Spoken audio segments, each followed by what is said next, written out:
Bon, merci, bonjour à tous. Merci d'être présents ici, en présentiel et en ligne. Je vais vous présenter aujourd'hui notre conférencier, donc Christian Messier, avec une petite biographie de quelques secondes. Christian Messier est professeur d'écologie forestière et de foresterie urbaine à l'ISFOR et au CEF de l'Université du Québec en Outaouais et à Montréal depuis 1992. Son expertise porte sur le développement d'approches innovantes de gestion forestière urbaine et naturelle, allant de l'arbre au paysage, afin d'accroître la résilience des arbres et des forêts face aux changements mondiaux. Il collabore avec des chercheurs du monde entier et est impliqué dans de nombreux réseaux de recherche internationaux. Il a supervisé et diplômé plus de 100 maîtrises et doctorats et supervisé plus de 30 postdoctorats. Il a publié plus de 350 articles de comité de lecture, 50 rapports, 4 livres et 20 chapitres de livres, dont un qu'on a fait en collaboration. J'ai adoré écrire un chapitre ensemble, c'était très instructif. Il détient une chaire de recherche industrielle CRSNG sur la foresterie urbaine depuis 2010 et une chaire de recherche du Canada sur la résilience des forêts gérée face aux changements mondiaux depuis 2017. Et il a récemment été intronisé à la Société royale du Canada. Je vous remercie énormément, Christian, d'avoir accepté de présenter ses recherches aujourd'hui et je vais te donner la parole. Bon, tu me donnes ça? Oui. Bien, merci beaucoup. Belle présentation. Habituellement, quand on rejoint la Société royale du Canada, c'est parce qu'on est assez âgé, hein? Ce qui est le cas. Mais je voulais dire que au début de ma carrière, j'ai passé tous les étés ici, là, de 92, 1992 à peu près à l'an 2000 à peu près.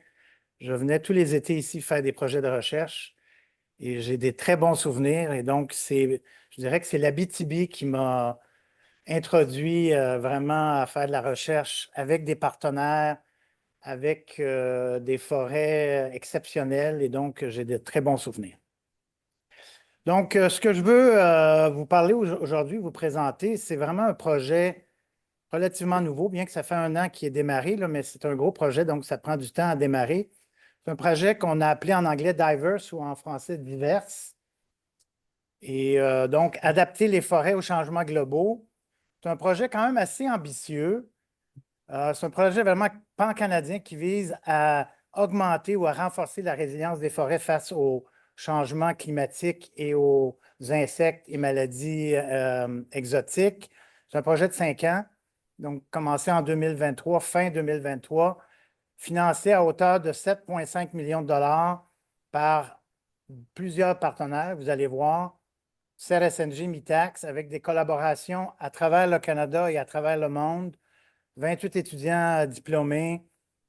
Et je vais vous montrer une carte, mais 22 sites de recherche à travers le Canada. Vous voyez tous les petits points verts ici, là, c'est des sites de recherche qui font 2,1 millions d'hectares. Et en fait, non, je m'excuse. Tous ces sites-là font 18 millions d'hectares, mais les sites varient d'à peu près 35 000 hectares à 2,1 millions d'hectares.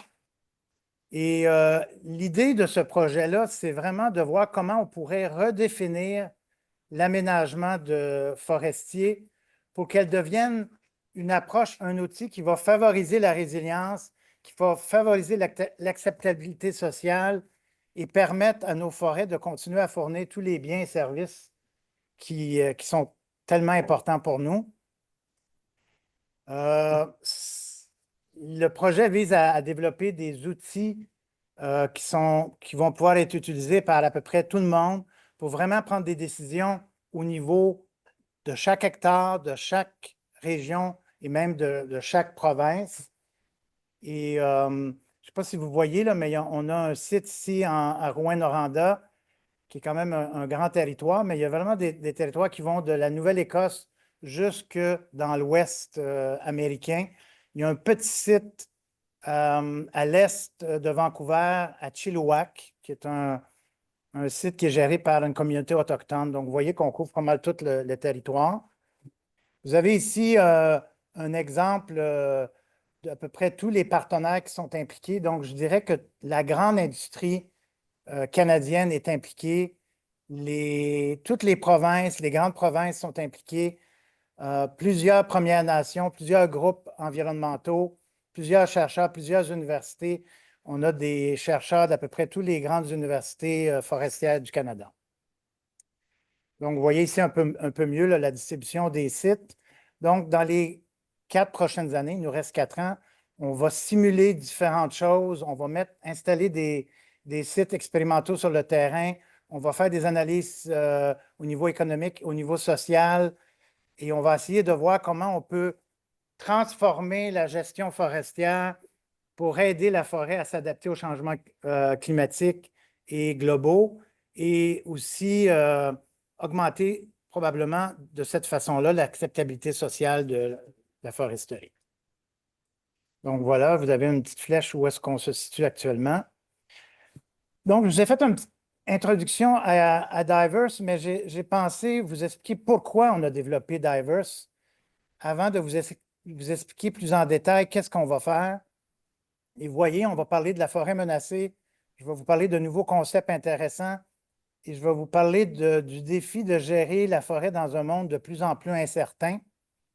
Gérer la forêt, ça a toujours été assez incertain, mais ça va devenir de plus en plus incertain. Et là, je regarde les jeunes là, de futur.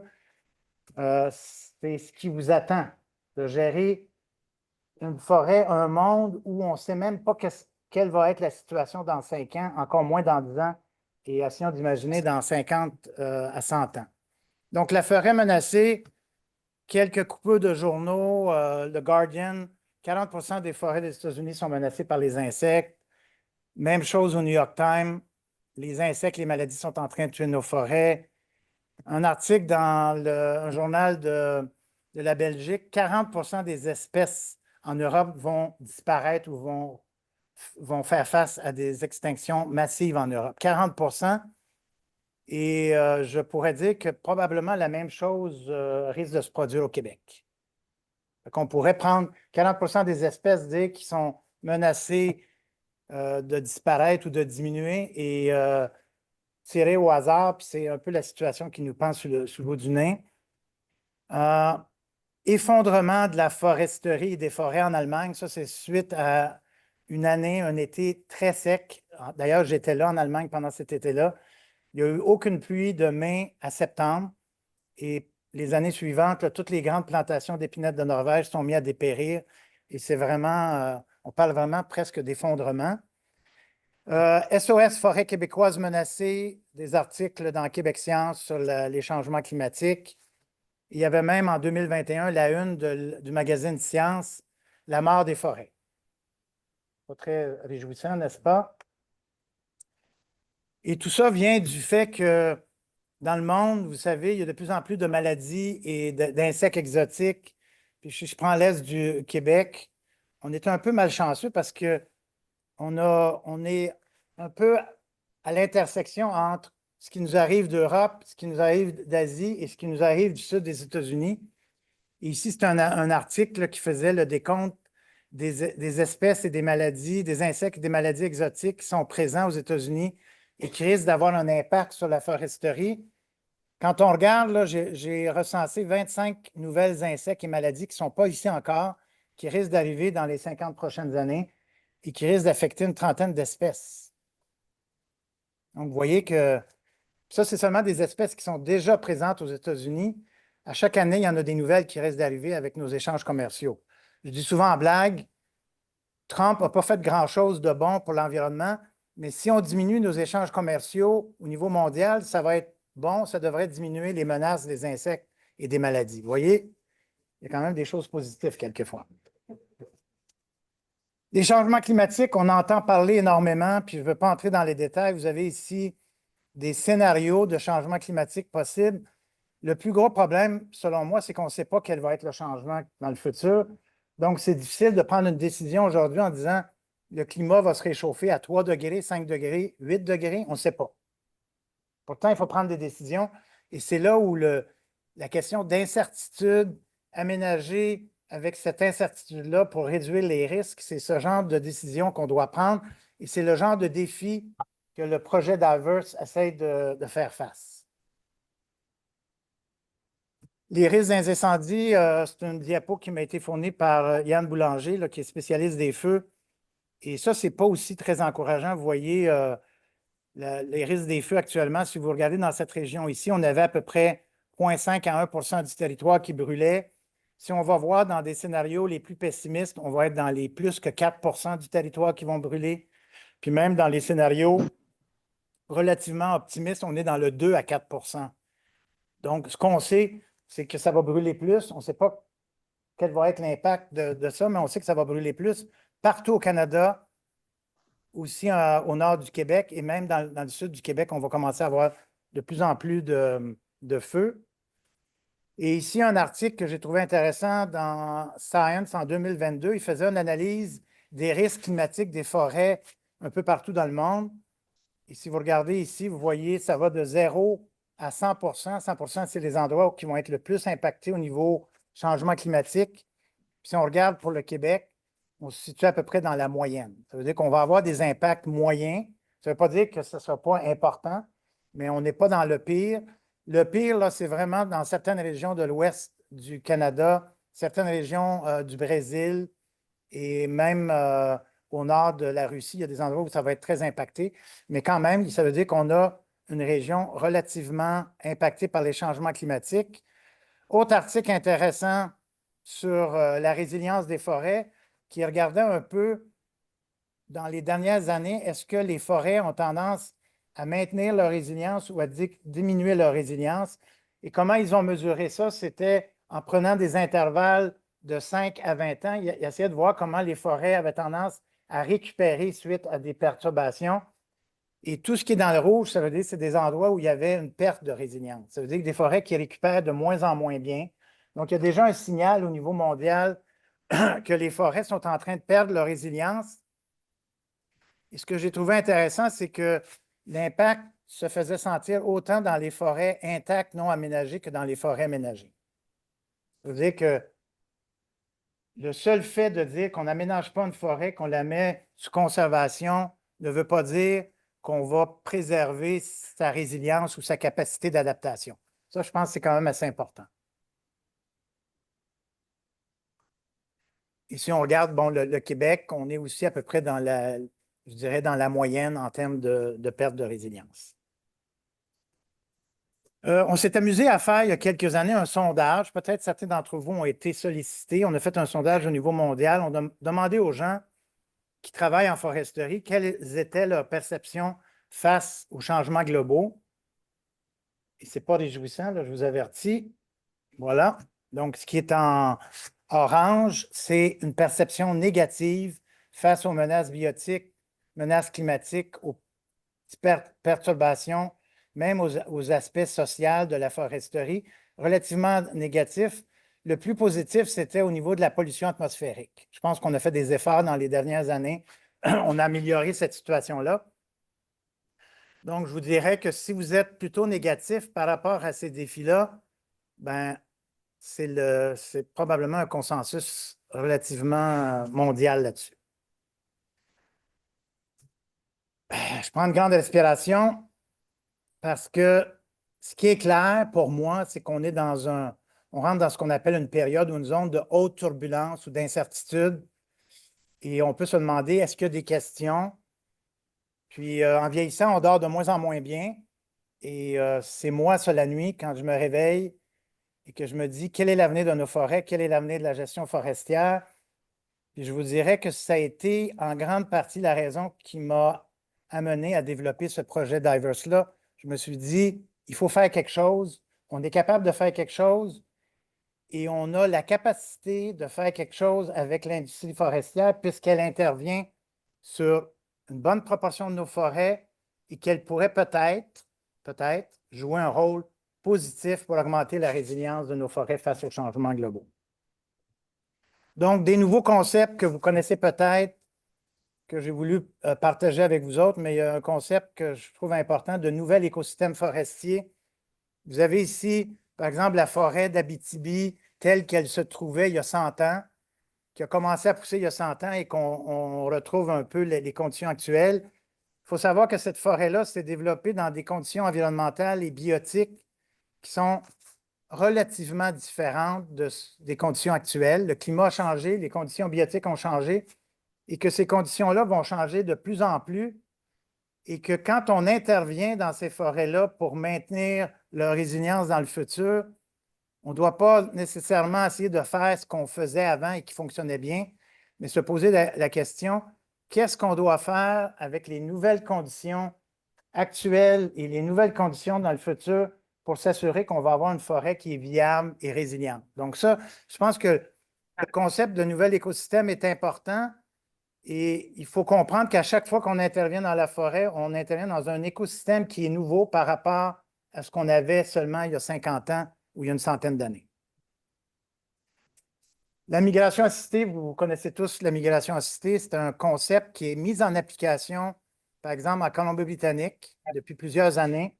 On fait de la migration assistée en Colombie-Britannique de provenance. On prend des provenances de la Californie, de l'Oregon, de l'État de Washington, d'espèces déjà présentes en Colombie-Britannique.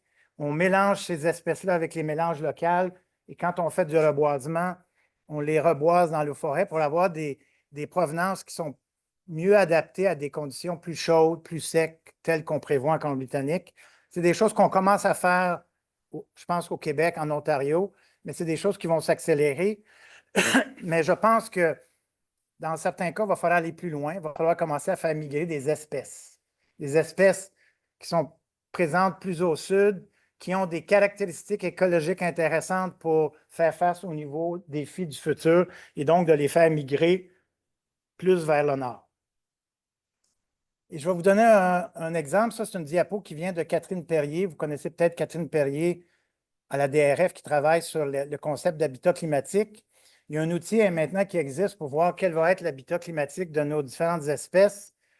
Elle avait fait ça pour la Gaspésie et on regardait en 2080 quelles vont être les conditions climatiques pour le bouleau blanc, le sapin baumier, l'épinette blanche, selon un scénario de changement climatique moyen ou le scénario que j'appelle Trump, donc le pire. Bien, pour le bouleau blanc, ça va assez bien. On est dans le vert. Pour le bouleau à papier, le sapin baumier, jaune dans un changement climatique moyen, mais quand même orange dans le changement climatique le pire. Mais pour l'épinette blanche, c'est rouge partout. Et vous savez quelle espèce qu'on plante en majorité encore aujourd'hui en Gaspésie? C'est l'épinette blanche à 80 %. Et pourtant, ça fait au moins 10 ans qu'on dit qu'il faudrait commencer à modifier nos pratiques, modifier les espèces qu'on encourage. Ça ne veut pas dire de ne pas planter de l'épinette blanche, peut-être dans les sites les plus humides, les plus protégés sur les versants nord. Il y aurait de la place pour l'épinette blanche, mais il faudrait commencer à varier le type d'espèces qu'on plante. Concept de portfolio. Là, je regarde les jeunes. Si vous ne connaissez pas ce concept-là, vous devez le connaître absolument si vous voulez avoir une retraite confortable. Hein? Vous savez, c'est quoi le concept de portfolio? Je regarde les jeunes, les plus vieux, évidemment, ils le connaissent. Ça veut dire que si tu mets de l'argent de côté pour ta retraite, investis pas seulement dans la crypto-monnaie ou seulement dans Tesla ou seulement dans je ne sais pas trop quoi parce que c'est à la mode actuellement. Tu dois diversifier tes investissements dans toutes sortes de domaines complètement différents et peu importe ce qui va se passer dans le futur, vous allez avoir un rendement intéressant et donc une retraite relativement agréable. C'est ça l'idée du portfolio. Et c'est un concept qui est très, très reconnu en écologie et évolution. L'idée que la nature a développé ce concept-là bien avant nous. On trouve dans à peu près tous les domaines naturels une diversité d'espèces, des espèces qui réagissent à différents types de perturbations, à différents types de stress. Et c'est ce qui permet à l'écosystème de rester stable dans le changement. Ça veut dire que les espèces changent, les interactions changent, mais le fonctionnement de l'écosystème reste relativement stable. Et ça, pour moi, c'est le concept qu'on doit mettre en place dans l'aménagement forestier, donc diversifier intelligemment les espèces d'arbres dans nos forêts pour réduire les risques. Ça ne veut pas dire qu'on ne va pas en perdre, mais au moins si on a des espèces qui ont des adaptations très, très variées, il y a des espèces qui vont en profiter. Et en plus, toutes les recherches sur les plantations ou les forêts mixtes montrent que ces forêts-là sont plus résilientes aussi à toutes sortes de stress.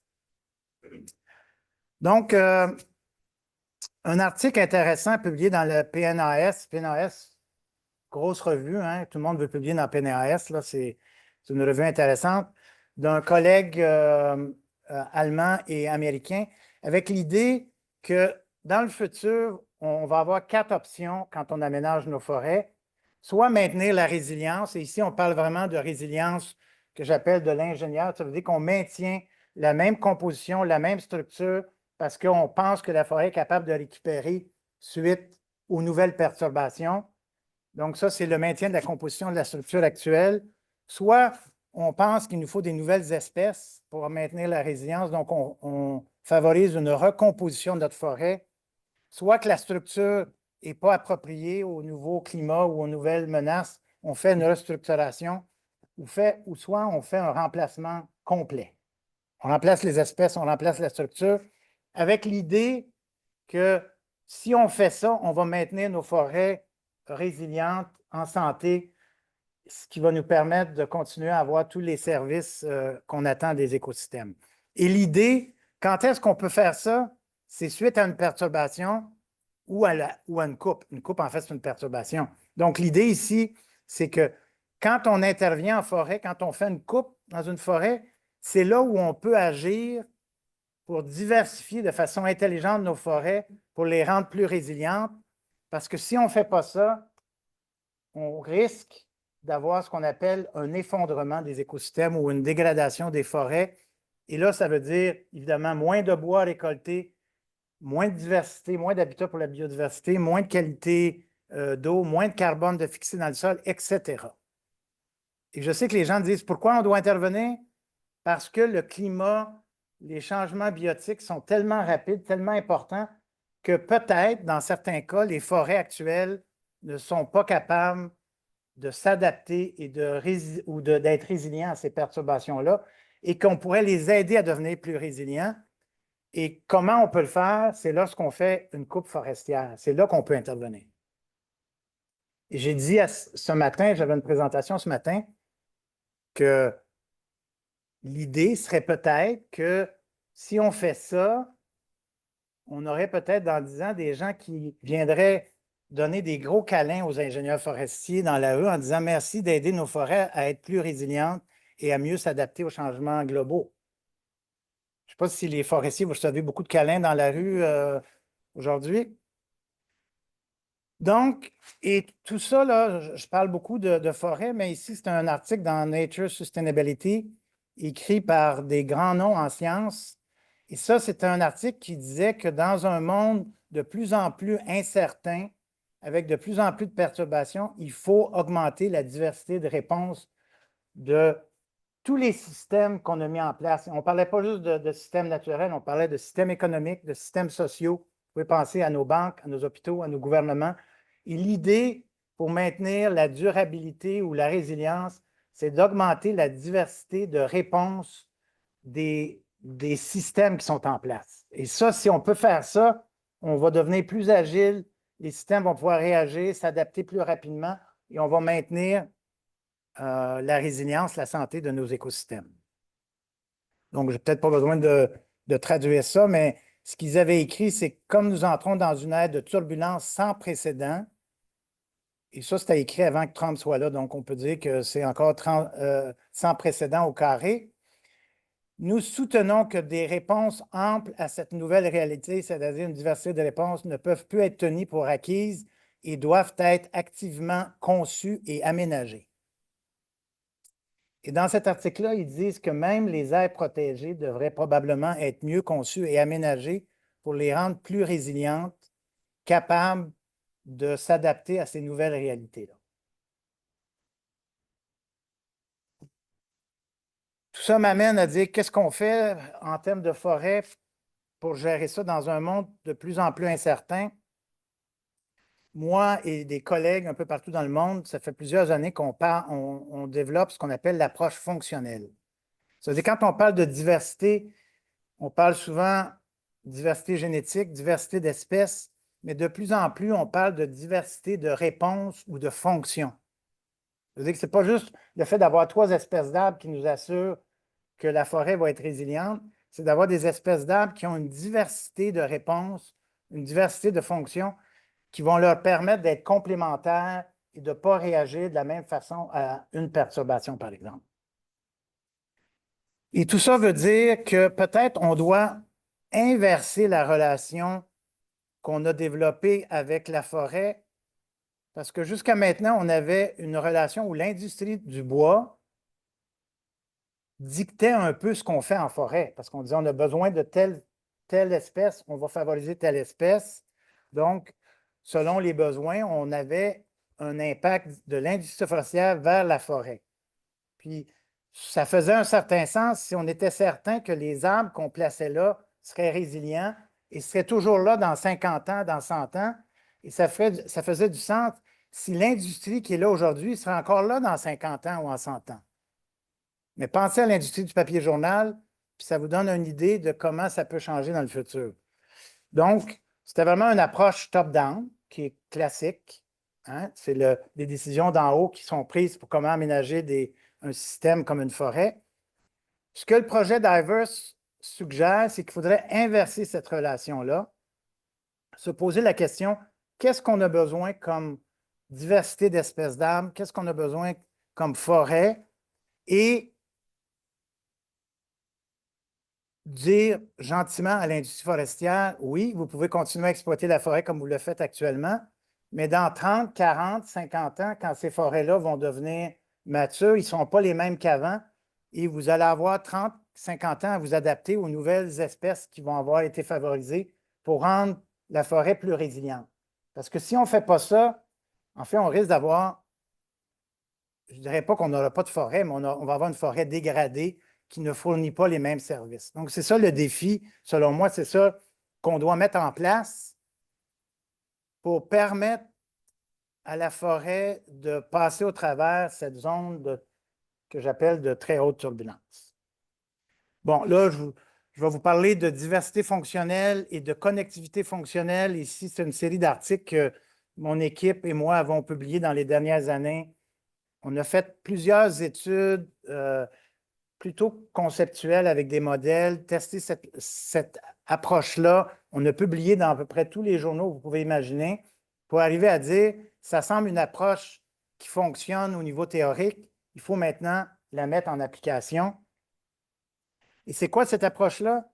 C'est de regarder dans chaque forêt, c'est quoi la diversité des traits fonctionnels. Je ne sais pas si ça vous dit de quoi un trait fonctionnel. Vous avez ici en bas des exemples de traits fonctionnels, propriété des feuilles, méthode de dispersion, profondeur d'enracinement, type de mycorhize, densité de bois. C'est tous des traits qu'on peut mesurer sur les arbres qui ont un effet sur comment ces espèces-là agissent dans l'écosystème ou comment ils réagissent aux perturbations. Si vous avez un arbre avec une écorce épaisse, ça va mieux résister au feu. Si vous avez un arbre avec un enracinement profond, elle va mieux résister au vent. Si vous avez un arbre avec une feuille très épaisse, comme le hêtre, elle va tendance à acidifier le sol. Donc, vous voyez un peu l'idée. On caractérise les espèces en fonction de comment ils agissent sur l'écosystème et comment ils répondent.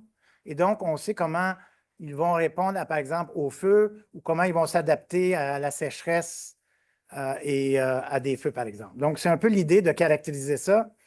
L'autre concept qu'on a développé, c'est un concept de connectivité fonctionnelle et de centralité. Et ça vient de toute la théorie des réseaux complexes que les gens ont développé depuis une cinquantaine d'années. Mais ce qu'on a fait, c'est qu'on l'applique ici aux arbres. Donc, on parle de connectivité fonctionnelle quand on prend différents types de peuplements et on regarde quelle est la capacité de dispersion de ces espèces-là d'un peuplement à un autre. Et on peut agencer tout ça en termes de réseau. Et à ce moment-là, on peut savoir que si tel peuplement est perturbé, on peut regarder autour, est-ce qu'il y a des espèces qui ont des caractéristiques biologiques intéressantes qui vont pouvoir se disperser dans ce peuplement-là, le régénérer et favoriser sa résilience. Donc, c'est l'idée de regarder pas seulement des peuplements de façon isolée, mais de façon en réseau. Et on parle de connectivité à ce moment-là quand vous avez un paysage qui est bien connecté. Et on parle de centralité pour les peuplements qui sont les plus centraux dans votre paysage. Ça, c'est un peu théorique, mais je vais vous faire une démonstration pour vous montrer comment ça peut être appliqué dans une unité, un UAF ou dans n'importe quelle forêt. Je l'ai même appliqué dans ma petite forêt. Moi, j'ai une petite forêt de 40 hectares et j'ai commencé à faire des adaptations au niveau de ma forêt pour la rendre plus résiliente. Mais imaginez-vous que vous avez une petite forêt comme ça et vous avez différents peuplements. Et plus le peuplement en bas est foncé, ça veut dire plus la diversité fonctionnelle des espèces est élevée. Ça veut dire plus vous avez des espèces qui ont des caractéristiques biologiques différentes. Et les flèches ici, c'est la connectivité fonctionnelle. Ça veut dire que les graines de ces espèces-là peuvent se disperser ici, tandis qu'entre ces deux peuplements-là, il n'y a pas de dispersion. Ici, vous avez une flèche très épaisse. Ça veut dire qu'il y a beaucoup d'espèces avec des traits différents qui peuvent se disperser d'un peuplement à un autre. Donc, on peut mesurer, quantifier pour un paysage donné la diversité fonctionnelle et la connectivité fonctionnelle. Par exemple, ici, vous avez une diversité fonctionnelle, les chiffres sont aléatoires, mais de 2,7, puis une connectivité fonctionnelle de 1,8. Et là, on peut se poser la question, OK, sachant ça, qu'est-ce qu'on peut faire si on intervient dans la forêt pour augmenter la diversité fonctionnelle et augmenter la connectivité fonctionnelle, parce que ces deux indicateurs-là sont des indicateurs de résilience. Plus vous avez des espèces différentes qui ont des traits différents, plus vous réduisez le risque. Pensez à vos investissements qui sont dans des domaines très variés. Et plus les peuplements sont connectés, ça veut dire que plus un peuplement qui est perturbé peut être recolonisé par d'autres espèces mieux adaptées à la nouvelle perturbation. Et comme on ne peut pas intervenir partout parce que notre grande forêt québécoise ou canadienne est trop grande, on peut choisir les espèces ou les peuplements les plus centraux. Et quels seraient des peuplements les plus centraux ici? Ben, c'est ces trois-là. Donc, vous avez trois peuplements ici où on peut à ce moment-là venir intervenir en enrichissant ces trois peuplements-là avec des espèces qui ont des traits fonctionnels différents. Donc, on augmente la diversité fonctionnelle. Et ce faisant, vous voyez ce qu'on fait, c'est qu'on augmente la diversité fonctionnelle un peu, mais on augmente de façon importante la connectivité fonctionnelle. Donc, on vient protéger l'ensemble du territoire en agissant seulement sur trois peuplements. Et le projet Diverse, là, vous allez dire, Christian Messier, il est fou, c'est de calculer ça pour l'ensemble de la forêt canadienne, de déterminer quand on fait des interventions forestières où est-ce qu'on devrait les faire pour maximiser l'impact sur la résilience de nos forêts au niveau canadien en premier, et après ça, ben, dans le monde en entier. Pourquoi pas? N'est-ce pas? Voilà. Et donc, tout ça demande une rééducation du forestier. Je n'ai pas mentionné, je suis forestier, je suis membre de l'Ordre des ingénieurs forestiers. Juste vous dire que quand j'ai commencé ma carrière, on m'avait formé pour éduquer la forêt pour produire du bois. Je fais mon bac de 80 à 84. Vous pouvez imaginer la période. La Suède, c'était le pays qu'on admirait. Ils avaient tout converti leur forêt naturelle en plantation ultra productive. C'était merveilleux. Ils avaient éduqué la forêt. Bon, est arrivé des questions de biodiversité, puis on se dit, ouais, il faudrait peut-être essayer de produire du bois, mais on devrait protéger la biodiversité. Puis là, on a développé cette idée d'imiter la nature, de l'aménagement écosystémique qu'on a maintenant en place dans à peu près toutes les régions du monde. Mais aujourd'hui, j'émets l'idée qu'il faut aller vers une nouvelle approche, une nouvelle intendance qui vise à gérer tous les services et aussi à augmenter la résilience et l'adaptabilité de nos forêts, puisque les changements sont tellement profonds, tellement rapides que si on n'aide pas la forêt à s'adapter, on va avoir une perte de résilience, une perte d'habitat, une perte de biodiversité et on va en subir les conséquences. Donc, c'est quoi le projet Diverse? En quelques diapos, on a 6 thèmes dans ce projet-là. Et le premier thème, je ne sais pas si vous le lisez, là, mais c'est évaluer la résilience et la vulnérabilité forestière à travers les sites au Canada. Donc, les 22 sites que vous avez vus, on va évaluer c'est quoi la résilience et la vulnérabilité en utilisant la diversité fonctionnelle, en regardant les modèles climatiques qui nous prédisent qu'est-ce qui va se passer, en regardant les insectes, les maladies qui risquent d'arriver. Et on va faire ça pour l'ensemble des 22 sites en premier et éventuellement pour l'ensemble des forêts du Canada. Le deuxième thème, c'est d'identifier des espèces d'arbres appropriées qu'on peut déplacer d'une région à une autre ou du sud vers le nord pour augmenter la diversité fonctionnelle dans les cas où on a déterminé que les forêts vont manquer de résilience par rapport aux perturbations qui s'en viennent. Puis je vais vous montrer un exemple de comment on fait ça. Le troisième thème, c'est d'évaluer le réseau complexe fonctionnel pour l'ensemble de ces forêts-là. J'ai parlé de connectivité fonctionnelle. On a encore des choses à développer pour avoir un réseau qui fonctionne bien. Donc, ça, c'est un des thèmes qu'on développe. Le quatrième, c'est des simulations. On va utiliser des modèles de simulation. On va simuler des changements climatiques, différents types d'aménagements, différents types de migration d'espèces. On va regarder différents types de coupes. Et après ça, on va regarder qu'est-ce que ça donne au niveau du paysage, quels sont les services, quels sont les habitats, quelles sont les forêts qui sont produits pour nous aider à déterminer quel type d'aménagement on devrait faire dans chacune des régions pour maintenir la résilience. Évidemment, on ne peut pas faire ça sans se soucier de facteurs socio-économiques. Donc, on a un thème socio-économique. Et quelquefois, je dis, mais je le crois de plus en plus, c'est probablement le thème le plus important. Le reste, c'est facile. Mais le thème social, selon moi, c'est le plus difficile. D'essayer de trouver une façon de convaincre les gens de travailler ensemble, de s'entendre vers une mission commune. Ça, je pense que c'est le plus difficile. Puis comment convaincre les gouvernements de changer leurs lois qui sont, selon moi, dépassées totalement pour s'assurer qu'on ait des règlements qui sont flexibles, qui vont permettre de mettre en place une adaptation agile. Ça, c'est les grands défis. Et faire ça tout en étant économiquement rentable. Et le dernier, c'est vraiment le volet terrain où on va tester, suite à des analyses qu'on a faites dans les 5 premiers thèmes, quel genre d'aménagement forestier, de sylviculture on doit mettre en place pour favoriser ce qu'on vient de discuter, là, une diversification intelligente, une connectivité plus grande. Ça, c'est les 6 thèmes. Il y a des gens associés à ça qu'on a nommés comme leader de thème. Isabelle Aubin, qui est au Service canadien des forêts, thème 1. Monsieur Villemer-Côté, qui est un nouveau professeur à l'Université Laval pour le thème 2. Marie-Josée Fortin, qui s'occupe du thème 3 et 4 parce qu'ils sont fortement reliés et c'est la grande spécialiste de ce thème-là.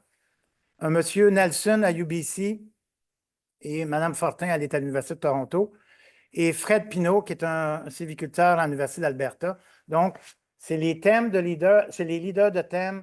On a plusieurs chercheurs à l'intérieur de chacun des thèmes au niveau canadien et au niveau international. Et tout ça, évidemment, est interrelié. Puis je ne vais pas entrer dans les détails, mais le thème 1 est important pour relier avec le thème 2 et le thème 3, puis évidemment avec le thème 4. Et le thème 5 vient nourrir le thème 4 et le thème 6 et vice-versa. Donc, tous ces thèmes-là sont interreliés. On travaille ensemble pour arriver à faire comment je dirais ça, des recommandations qui sont pratiques pour chacune de ces régions-là, chacun de ces sites-là. Évidemment, c'est des sites qu'on a choisis pour des raisons bien particulières parce qu'ils représentent à peu près toute la panoplie des biomes, des perturbations qu'on trouve au Canada. Et ça veut dire qu'on va pouvoir les appliquer à peu près à toutes les régions du Canada par la suite. Je parle beaucoup. Je voulais juste vous montrer les premiers résultats de ce projet-là parce qu'on avait engagé un postdoc dès le début pour le thème 1 et 2. Et avec le mandat de voir au niveau canadien comment nos espèces vont s'adapter, est-ce qu'ils sont capables de s'adapter aux changements climatiques qui s'en viennent et quelles seraient des nouvelles espèces en provenance du sud du Canada, du sud des États-Unis qu'on pourrait faire migrer, qui viendraient enrichir les différentes régions du Canada pour les rendre plus résilientes. Et on a utilisé ici ce qu'on appelle une marge de sécurité. C'est un indicateur de vulnérabilité climatique. Puis je vais vous donner un exemple. Vous connaissez l'érable à sucre, n'est-ce pas? Une espèce qu'on aime bien. qui commence à pousser ici, ou qui, en tout cas, qui peut pousser ici, de ce que je comprends bien. Et donc, l'idée, c'est de regarder c'est quoi la tolérance de l'érable à sucre. Vous avez ici en bleu, c'est quoi sa tolérance climatique à un indice climatique, c'est la température maximale. Et par exemple, on peut regarder la température maximale à l'emplacement A. Est-ce que l'érable à sucre peut pousser dans cet emplacement-là? Oui. Donc, on a une marge de sécurité positive. Ça veut dire qu'on pourrait déplacer l'érable à sucre dans cette zone-là. Mais si on va dans une zone B où la température maximale dépasse le maximal attendu ou toléré par l'érable à sucre, on aurait à ce moment-là une marge de sécurité négative. Ça veut dire que l'érable à sucre ne pourrait pas pousser sur ce site-là. Et dans certains cas, c'est des sites actuels où on trouve l'érable à sucre et dans le futur, on va se retrouver à dépasser la marge de sécurité maximale. Et ces marges de sécurité-là ont été développées à partir de la répartition de l'érable à sucre partout en Amérique du Nord. Donc, ça couvre à peu près toutes les conditions dans lesquelles l'érable à sucre pousse. Et ça nous a permis de créer une carte ici comme ça, où on a, par exemple, ici, la température annuelle moyenne. Et ici, vous avez le pourcentage d'espèces d'arbres dans chacune des régions du Canada qui vont dépasser leur marge de sécurité au niveau de la température annuelle moyenne dans un scénario moyen en 2040-2070. Et ici, c'est 2070-2100. Donc, vous voyez que pour la température annuelle moyenne, on n'est pas si pire. Ce qui va faire le plutôt mal, c'est la température moyenne du mois le plus chaud, qui va tendance à être dépassée à peu près pour une grande majorité des espèces où on les retrouve partout au Canada. Ça, c'est plus drastique. Température moyenne du mois le plus froid, ça, ce n'est pas un problème. Il va faire de plus en plus chaud. Moyenne de précipitation, c'est surtout du côté ouest où ça fait mal. Du côté québécois, on s'annonce avoir plus de précipitations. Bien que, il faut faire attention là, parce qu'il y a, des précautions à prendre. Ici, on a pris des moyennes. Mais ça va varier de plus en plus d'année en année. Comme par exemple, cette année, il n'y a presque pas de pluie. Mais en moyenne, on prévoit qu'on va avoir un peu plus de pluie. Mais ça va varier de plus en plus. Et ça va aussi avoir un impact. Et ici, vous avez les précipitations dans le quartier. Ça veut dire qu'on a divisé la saison en quatre quartiers le plus sec. Donc, vous voyez un peu, on a fait ça pour l'ensemble du Canada. Et après ça, on s'est demandé quel serait le climat futur dans différentes régions de la planète et où est-ce qu'on aurait un climat actuel qui ressemble au climat futur et quelles espèces d'arbres qu'on peut retrouver.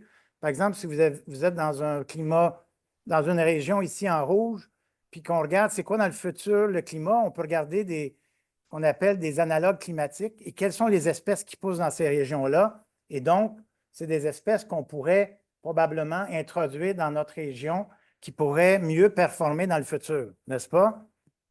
Et on a fait ça pour l'ensemble. En fait, on a fait ça pour l'ensemble du Canada, mais en regardant l'ensemble de l'Amérique du Nord. On a pairé, on a regardé tous les marges de sécurité de toutes les espèces, où est-ce qu'ils pourraient pousser aujourd'hui, dans le futur, et à ce moment-là, quelle espèce on pourrait penser faire migrer si on veut enrichir de façon fonctionnelle nos forêts. Et ce qu'on montre ici, c'est par exemple une carte des espèces potentielles adaptées aux conditions futures. Ici, c'est le SSP3, ça veut dire changement climatique moyen entre 2040 et 2070. Et vous avez ici le nombre d'espèces qui pourraient être adaptées aux conditions futures. Donc, espèces potentiellement adaptées aux conditions futures. En rouge, là, c'est 0. C'est-à-dire que vous avez des régions au Canada où les espèces actuellement présentes ne seront pas adaptées aux conditions futures. Ils vont être en dehors de leur marge. Vous vous souvenez, là, la fameuse marge de sécurité?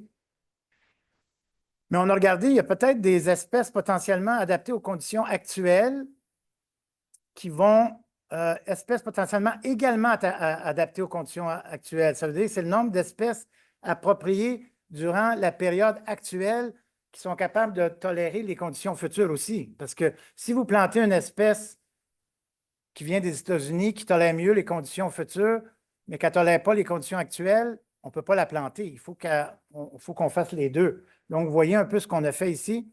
Et à la fin, on arrive avec un genre de combinaison des deux situations où on a le nombre total d'espèces possibles qu'on peut planter au niveau canadien ou qu'on peut espérer conserver au niveau canadien en termes de climat présent et climat futur. Et si on regarde pour le Québec, ça va assez bien. Hein? Dans le orange, on est entre 10 et 19. Dans le jaune, on est entre 20 et 39. Ça va bien. Ça, c'est juste changement climatique. Je n'ai pas parlé d'insectes, maladies qui vont tuer nos espèces et réduire ce pool-là. Mais ce qui était intéressant et inquiétant, c'est qu'on avait quand même des zones rouges au Canada. Ça veut dire qu'il y a des zones au Canada où les espèces actuellement présentes vont être en dehors de leur marge de sécurité dans le futur et on n'a trouvé aucune espèce dans le sud qui peuvent être plantées aujourd'hui et qui vont pouvoir résister aujourd'hui pour pouvoir mieux résister dans le futur. Ça veut dire qu'on a ce qu'on appelle en anglais un bottleneck, neck, voilà. Et ça veut dire qu'il va falloir peut-être penser à trouver des nouvelles espèces pour pouvoir pallier à ces manques-là. Donc, je vous brasse un portrait d'une étude qu'on vient juste de soumettre pour publication qui n'est pas acceptée, mais qui vous donne une idée de ce qu'on a commencé à faire dans le thème 1 et 2, déterminer c'est quoi les vulnérabilités. Et là, je vous dis, c'est seulement pour le climat. On va faire ça pour les insectes, les maladies. Puis on va regarder c'est quoi la diversité des espèces qui sont là en termes de traits. Est-ce qu'ils sont adaptés à ces nouvelles conditions-là? Et après ça, on va se poser la question, quel type d'aménagement on pourrait faire pour les rendre plus résilientes? Voilà.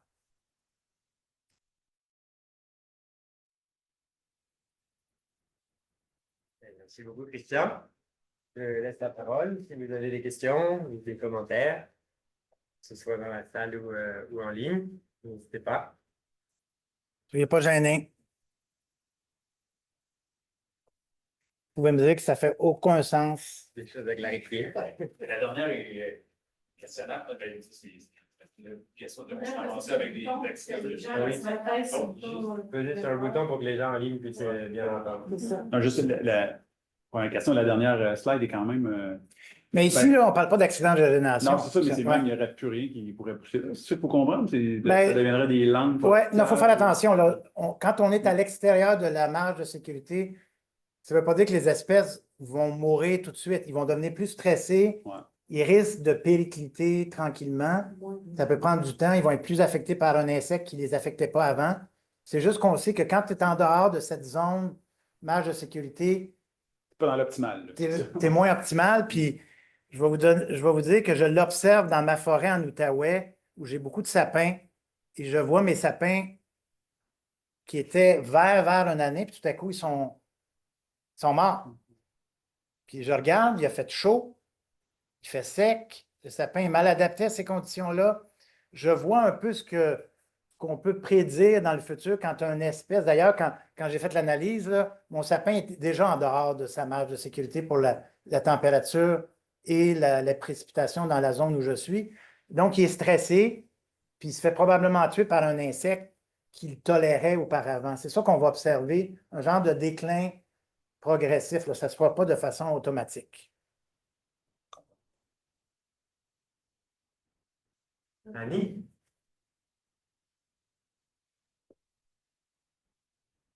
M'avez-vous appelé? Oui, on t'entend. OK. Salut, Euh, Annie. Salut, super présentation. Merci, Christian. J'ai une question par rapport à ça. Moi aussi, les espèces, là, tu sais, c'est un peu épeurant là, de dire qu'il n'y a pas d'espèces actuelles qui vont supporter le futur, mais il y a des espèces. Je me demandais si c'était juste des espèces commerciales, mettons, tu sais, du saule puis de l'aune, il n'y a rien qui peut tuer ça, ou avez-vous regardé comme des espèces qui ne sont pas utilisées aujourd'hui qui vont devoir l'être dans le futur Ouais, parce que ça va être les seules espèces qui vont rester? tu as raison. On a regardé pas seulement des espèces commerciales, on a regardé, je me souviens bien, au Canada, on avait à peu près 120 espèces qu'on a regardées. Donc, on a regardé beaucoup, beaucoup, beaucoup d'espèces. C'est sûr que l'analyse a été faite, et ça nous a été critiqué, là. Déjà, j'ai vu des critiques qu'on faisait des carrés de 10 non, c'était 100 km par 100 km. Il y a beaucoup de microsites où des espèces vont pouvoir survivre. Donc, c'est une première analyse grossière, surtout dans les zones où il y a une certaine topographie. On va peut-être avoir des espèces qui vont survivre dans des zones plus humides ou dans un versant nord parce que le choc climatique va être moins. Il va y avoir beaucoup de variations. Ce ne sera pas une élimination totale. Mais là, on est déjà en train de travailler vers une version où on va aller à une résolution beaucoup plus fine pour voir si on ne pouvait pas raffiner ce genre d'analyse-là. Mais oui, c'est inquiétant parce que, et là, en plus, c'est un scénario moyen, hein, climatique. Ça veut dire que Trump n'est pas réélu, puis on continue à faire des efforts très importants pour réduire nos changements climatiques, parce que sinon, ça va être pire. Et on ne l'a pas fait, le scénario le pire, parce que, bon, on l'avait déjà fait, puis c'était plutôt déprimant, donc on a été vers le SSP3. Et comme je le disais, là, c'est des moyennes annuelles, ça ne tient pas compte du fait qu'avec les changements climatiques, il va y avoir beaucoup plus de fluctuations, et ça va ajouter un stress aussi à nos espèces. Moi, je voudrais rebondir un petit peu là-dessus. Juste que ça, c'est juste en prenant en compte la hausse des températures. Mais si Non, on non. prend en compte comme comme les perturbations, les incendies. Ça, c'est les une insectes. perturbation, ça. Oui. Non, ça ne tient pas compte des températures. C'est température, précipitation. C'est les deux variables selon différents scénarios, mais ça ne tient pas compte des insectes, des maladies. Tu as entièrement raison. On a des perturbations qui sont plus comme ponctuelles. Mais on travaille là-dessus. Là. On est en train de faire une analyse de vulnérabilité pour l'ensemble du Canada de tous les insectes, les maladies qui sont là et une vingtaine à une trentaine qui risquent d'arriver dans le futur parce qu'on va les simuler dans nos modèles de simulation.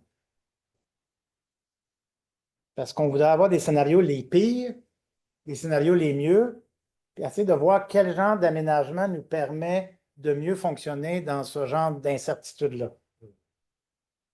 Ouais. Juanita, tu avais une question? Oui, bonjour. Merci beaucoup pour la présentation. En fait, je me demandais au début de la présentation, c'était comme très suggéré, qu'est-ce qu'on peut faire avec la forêt qui est aménagée plutôt, qui c'est vraiment comme pour produire du bois finalement. Mais puis pour la diversifier, tout ça. Mais donc, ça serait quoi, quelle serait votre vision pour le reste de la forêt, par exemple, les vieilles forêts, les portions qui sont comme quand même à garder pour garder comme certaine diversité aussi des espèces qu'on retrouve seulement dans les vieilles forêts, puis que malgré sont homogènes, puis malgré sont moins diversifiées, sont quand même essentielles aussi justement pour garder diversité plus à une grande échelle dans différentes parties. J'aimerais vous entendre là-dessus.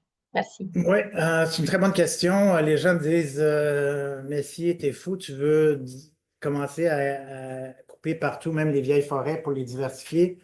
Je pense qu'on ne va pas aller jusque-là. Il faut quand même comprendre que l'industrie forestière, même si elle fonctionnait au maximum, elle touche quoi, moins de 1% de la forêt à chaque année. Donc, on ne pourra pas transformer l'ensemble de notre forêt de façon efficace.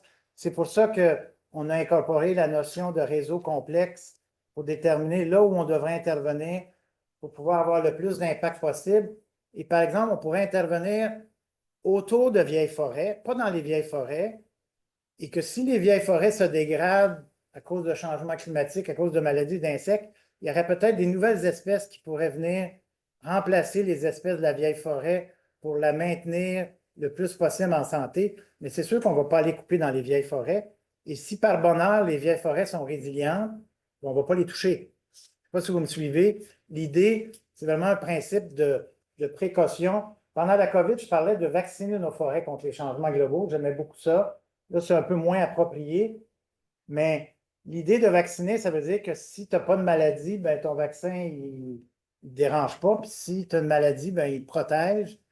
Donc, l'idée, c'est que si les vieilles forêts se maintiennent et qu'on a ajouté des espèces autour qui ont des nouvelles caractéristiques mieux adaptées aux nouvelles conditions, ben, ils ne vont pas aller envahir les vieilles forêts, donc on va les préserver. Je ne sais pas si vous me suivez, mais j'ai aussi dit que dans certains cas, on pourrait reconsidérer ne rien faire dans certaines aires protégées si on voit que les aires qu'on a mis en protection en espérant que les forêts vont survivre, les habitats vont survivre.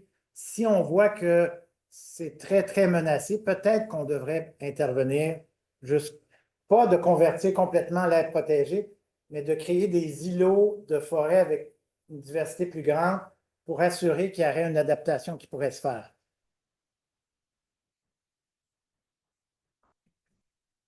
Moi, je dis que dans le contexte de turbulence et d'incertitude, il faut aussi remettre en question beaucoup de principes qu'on avait de façon, je dirais, presque sacrée, puis se poser des questions. Est-ce qu'on doit ne pas intervenir dans tous les cas quand on a une aire de conservation? Et comme de la même façon, est-ce qu'on doit absolument planter des espèces commerciales pour alimenter une usine qui sera peut-être plus là dans 60 ans quand ces herbes-là vont devenir matures? Ça, c'est des questions fondamentales, selon moi. Et j'ai essayé de y répondre en disant, je pense qu'on devrait commencer à faire les choses un peu différemment.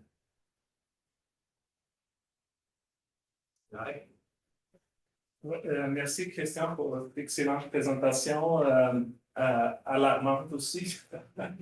Oui, bien souvent les gens me disent, est-ce que vous êtes pessimiste? Je dis oui, mais avec un côté optimiste. On dit, on peut faire quelque chose. C'est ça. Puis, parce que quand je ne peux pas rien faire, là, je deviens déprimé. Mais quand je me dis, je peux faire quelque chose, ça me motive. C'est pour ça que je travaille déjà sur la migration assistée, sur les pénates blanches, côté économique et aussi écologique. Puis, quand vous parlez de migration des espèces, est-ce que c'est toujours dans l'ère de distribution de ces espèces-là quand vous voulez migrer? Ou Non, ça peut être en dehors de l'ère de migration, absolument. Seulement si c'est nécessaire. Parce que, pour prendre un exemple, je vais prendre l'exemple de ma petite forêt. Petite forêt de 40 hectares que j'adore. J'y vais tous les jours. Je me fais du bois de chauffage, je fais de l'érable à sucre, on coupe quelques arbres, puis on fait des planches avec mon garçon. Mais j'ai fait l'analyse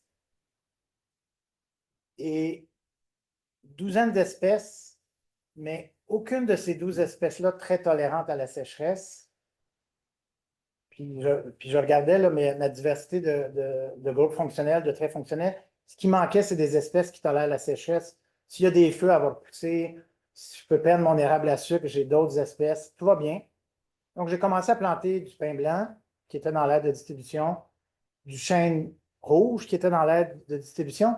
Mais quand j'ai regardé le climat actuel, ben, c'est propice pour le carrier, c'est propice pour le chêne blanc, le chêne bicolore, le chambre de Caroline. Ce n'est pas une espèce qui est là, mais c'est toutes des espèces qui tolèrent bien la sécheresse, qui sont à peu près 50 à 100 km plus au sud. Ben, j'ai plante, puis ils poussent très bien. En fait, ils poussent mieux que mes autres espèces. Et on peut faire ce genre de migration-là quand. Puis je me sens, comment je dirais, je ne sens pas que je suis en train de détruire ma forêt en faisant ça. Puis ce que j'ai fait, pour juste vous parler des réseaux fonctionnels, j'ai fait 6 trouées assez importantes qui couvrent mon 40 hectares, où j'ai mis ces espèces-là dans ces trouées-là un peu partout. Et quand ils vont devenir matures, ils vont disperser des graines. Et si ma forêt autour, par malheur, dépérit à cause de tous les stress qu'on peut imaginer, bien, on va avoir des espèces nouvelles qui vont s'établir et qui vont maintenir les fonctions de la forêt. Pas la composition de la forêt, peut-être pas la structure de la forêt, mais la composition de la forêt. Ce que je ne pense pas qu'on devrait faire, c'est d'amener des espèces d'Asie ou d'Europe pour l'instant, parce que quand on a des espèces envahissantes, c'est souvent des espèces exotiques qui viennent d'un autre continent. Habituellement, des espèces qu'on fait migrer localement, on n'a pas beaucoup de problèmes à ce niveau-là. Et là, je vais vous faire un aveu, puis c'est enregistré. J'ai aussi, dans une de mes trouées, mis du tulipier. Et là, c'est une espèce qui pousse dans le sud de l'Ontario, qui n'est pas présente au Québec, mais qui est une croissance rapide, relativement tolérante à la sécheresse. Et je me suis dit, tiens, je vais faire un essai. Et elle pousse 1 mètre par année. Elle pousse très bien. Mais le tulipier, là, il est dans le sud de l'Ontario. Puis je regardais là, la marge climatique. Ma forêt, elle peut accepter le tulipier actuellement. Il y a 30 ans, il n'aurait pas poussé. Mais là, il pousse bien. Donc, j'ai fait cet essai-là. Ce n'est pas nécessaire. Je n'avais pas besoin du tulipier pour diversifier ma forêt. Mais comme chercheur, à un moment donné, tu fais des expériences. Puis ça fait une belle fleur jaune éventuellement. Puis j'étais intrigué de voir ça dans ma forêt. Mais bon, si je ne suis pas content, je vais la couper. J'enchaîne avec une autre question. Merci, Christian. C'est que, basé seulement sur la température, Température moyenne, maximum, précipitation moyenne, précipitations les plus secs. Oui. je travaille sur les extrêmes climatiques, puis on a trouvé avec la DRF, c'est que les modèles de transfert basés sur ce qui n'inclut pas les extrêmes climatiques comme le gel et la sécheresse, c'est une faiblesse. Mais ça, on les a la sécheresse du mois le plus sec, la précipitation du mois le plus sec, puis les températures minimales. Mais toi, tu parles de gel tardif ou hâtif. Tardif et hâtif. C'est vrai, c'est c'est vrai, ça, ouais. c'est vrai. Mais ça, on pourrait les ajouter éventuellement. Sincèrement, c'est comme si Ouais. ça limite les. T'as raison. Ouais. Tu as raison. Mais ça dépend des espèces. Mais est-ce que ça va nécessairement les tuer, les espèces? Parce que j'étais inquiet récemment. On a eu un gel très tardif l'année passée, au mois de juin. Puis les semis d'érable à sucre et de chêne ont perdu leurs feuilles, mais ils sont revenus. Tu sais, ils ont fait un autre flash, puis ils sont revenus. Donc, mais oui, tu as raison. C'est des moyennes, là, c'est pas les extrêmes. Ouais. Ouais.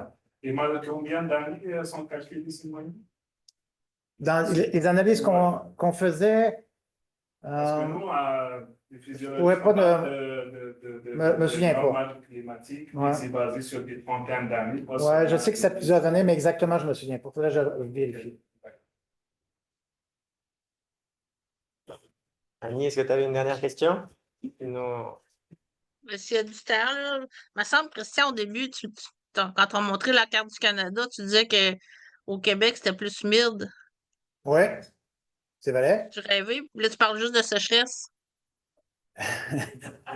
Oui, mais le Québec est plus humide, mais les espèces qui sont adaptées là sont adaptées à des climats humides. Donc, quand ça va devenir plus sec, ils vont souffrir probablement autant que dans une région où c'était plus sec, où les espèces sont déjà adaptées à ces types de climats-là. Mais tu as raison que en termes de diversité d'espèces, on va avoir moins d'impact de la sécheresse au Québec qu'ailleurs, mais je n'ai pas dit qu'il n'y aurait pas d'impact. Où là, ça va jouer très dur, c'est dans le centre, en Alberta, Saskatchewan. Tu connais cette zone-là, Annie, je sais, là, mais il y a des grandes pans de forêt qu'on va probablement voir disparaître. OK. Parce que non, c'est ça, je pensais que tu avais dit que les changements climatiques vont faire que ça va être plus chaud, mais plus humide au Québec. Les changements climatiques montrent que il va y avoir plus de précipitations, il va faire plus chaud et que dans les périodes d'été, en moyenne, on va avoir plus de sécheresse parce que comme il va faire plus chaud, la précipitation ne va pas compenser pour l'augmentation de précipitation. Je pense qu'on Si le je voit. peux, là, je sais pas si. On le voit cette année, par exemple, on avait eu quand même un hiver assez neigeux, en tout cas au moment où j'étais. On a eu un printemps très, très, très pluvieux. Là, on se retrouve avec une période très sec. Et c'est là où ça va faire mal à nos forêts. Je me demandais, pour terminer, je ne veux pas prendre tout votre temps, là, mais à quel point est-ce qu'on peut jouer avec tu sais, on joue avec les espèces, mais est-ce qu'on peut jouer avec les génotypes des espèces, là, trouver oui, des variétés plus résistantes? oui, absolument. C'est ce que je montrais là, de ce qu'ils font en Colombie-Britannique. Ils font de la migration de provenance qui sont plus adaptés à la sécheresse. Je pense qu'on commence à faire ça au Québec, à l'intérieur de la distribution des graines au Québec. Mais on pourrait aller chercher, par exemple, des érables à sucre qui poussent aux États-Unis, dans la zone la plus sec, et commencer à les planter dans notre zone en pensant qu'ils vont être mieux adaptés à la sécheresse et à la chaleur. Absolument. C'est des choses qu'on devrait faire aussi. Oui. Oui, ouais, ça, on a défoncé, hein.